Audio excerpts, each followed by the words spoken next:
Evening everyone, how are you all? I hope you are all doing well. So today in this in the history lesson number 5, that is social and religious reformation movement. So we are going to learn social and religious reformation movements in India. Okay? So what and all you are going to learn in this topic? So in this topic you are going to learn establishment of Brahmo Samaj and Reformation, Young Bengal Movement, establishment of Arya Samaj and reformations led by Pratna Samaj, in the ideas of Satya Shodak Samaj, Aligarh movement, Ramakrishna movement's ideologies, Theosophical Society, Narayana Guru. Okay, so here Narayana Guru Dharma Paripala Yogam Periyar. So in this topic we are going to learn these subtopics. Okay. So now 19th century is considered as the Reformation and New Awakening time in the history of India. With the implementation of English education, a new class of educated Indians was created, right? So education was started, everyone started to be in a higher position. Okay. So everything is progressing one by one. Many European concepts like democracy, nationalism, equality started finding roots in India. Okay. Many prominent people like Rajaram Mohan Roy, Dayanand Saraswati. Okay, so here you can see there Rajaram Mohan Roy, Narayan Guru, Annie Besant, Dayanand Saraswati, Vivekananda.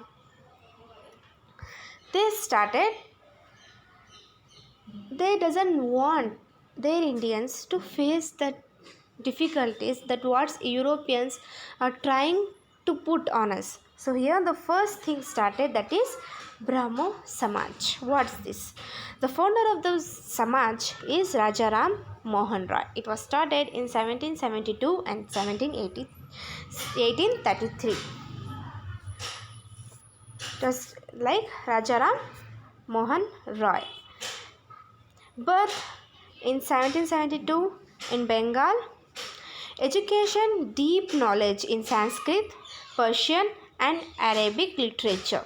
He was well versed in Hindu philosophical critique and Quran. He had even learned Hebrew and Greek to read Bible in its original form. Right? So he gave importance to the Sanskrit. That's what Hindu's native language, like Sanskrit. In the Sanskrit only Bible, everything has been written, right? So Sanskrit, Persian and Arabic literature for the Muslims, he was well versed. So he know thoroughly about Hindu philosophical critiques and Quran. He had even learned Hebrew and Greek. So the Bible. So he learned everything. Who? Rajaram Mohan Roy. Okay. He started Atmiya Sabha in Calcutta along with some friends. Okay. So he started this. Due to his efforts, then Governor General William Bentinck brought in law prohibition sati system in 1829. Rajaram Mohan Roy tried to develop rationality among the common people through journalism. He published a journal named Samvada Kamudhi in Bengali language. So William Bentinck brought into law prohibition like sati system. Rajaram Mohan Roy tried to develop again. So he thought to do more things. So he started and he published a general newspaper named Samvada Kumudi. Then in Brahma Samaj, the important aspects of Brahma Samaj. What are the important aspects on that time? Advocated monotheism, opposed meaningless ritual, It advocated for a share in property to honor dignity of life to widow. It also opposed child marriage. So these are the three important aspects of Brahmo Samaj. Okay. Then the important aspects like every person should live with dignity. It advocated for a share in property to honor dignity of life to widow. So here everyone have a right to live a life to their dignity. Like without dignity, if you lose your dignity, like if you lose, like you don't know, if no one knows who you are, then it's waste of living a life. So like that only previously those, especially for the women, they used to suffer a lot. If they are widow, no one care about them. So here every person should live with dignity. And then next topic is it advocated for a share in property to honor. Then he said if a widow woman is suffering, so they should give a equal right and equal property to that particular woman.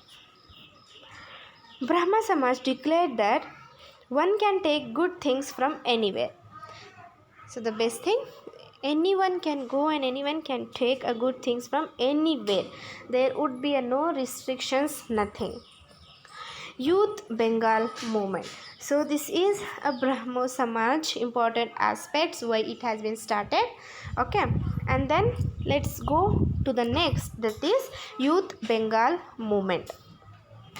Calcutta was the center of this new thinking.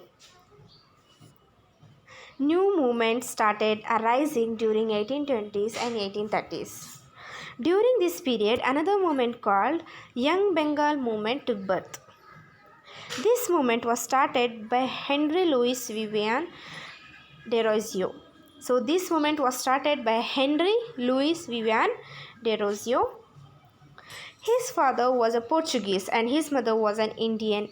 Hence, Desrosiers is called as Anglo-Indian. Then Desrosiers as a student motivation force. Desrosiers served as a professor at Hindu College of Calcutta from 1826 to 1831. Many of his students who were attracted to his teaching became his committed followers. Then he also worked towards creating textbooks to include new education system. This angered many traditionalists. Started academic association, a free thinking debate association which created new thinking across Bengal. So he started debating. So if you have a question for the particular thing, for example, for the widow, why does a widow woman doesn't have a right? If that particular topic comes, so everyone started debate, arguing, okay, because of this, because of that. So he gave a right to do a debate. Then contribution of Youth Bengal movements. So what are the contributions of it? The Young Bengal movement held discussions and debates on issues like nature, humanism, God and other various topics. So the debate topics commonly will be like nature, humanism, like why do a human should have a humanity, what's called humanity, and then what is God, how God looks like. Okay, when can I see a God? So this is a particular question. Thus during the debate used arised, how many gods are there, like from which God I should believe. So a lot of questions and other various topics as well. Then Desrosiers worked towards spreading the message that only rational thinking would liberate people from the clutches of superstitious and social discrimination. So this his main aim is, like Hinduism used to believe a lot of superstitions, not Hinduism, like everyone used to believe a superstitious belief. For example, if cat cross our way, so we used to stop there. Why? Because it will be a bad luck for us. No, we should not believe like that. So his aim was not to believe a superstitious belief, and we should be an anti-superstitious, not we should say no to anything, because we are humans and we don't know which day will be the good and bad. It depends on us. Okay, next.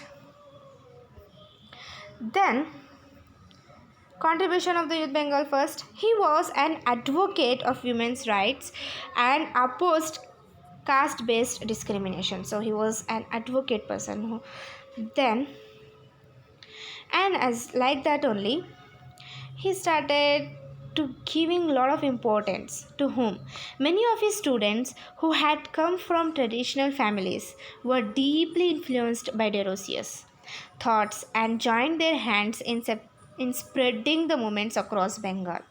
So Derosius school or academy, a lot of members used to come from the very ritual and traditional families. Okay, so that they had to spread, and everyone used to be impressed by his thoughts, and everyone used to join hands to the Derosius thoughts. The influence of these movements was limited to Calcutta, a few areas of Bengal. Derosius had to resign from his teaching post due to the pressure from his colleagues and his opponents. So that's true. Why? Because if you are going to do a right thing for the people, they doesn't want to do a right thing. So for that sake, Derosius wanna have to resign his post because of the pressure of his colleagues and his opponents. Then next thing is Arya Samaj. So we had learned the two topics, that is Brahmo Samaj, okay, and Youth Bengal movement, right? So this third topic is Arya Samaj. So this will start in a next video. So till then, try to make a points of it, Youth Bengal movement, Brahmo Samaj and everything. Try to learn that, okay? So till then, take care, stay at home. Please respect your parents and obey them, okay? Thank you. Bye-bye.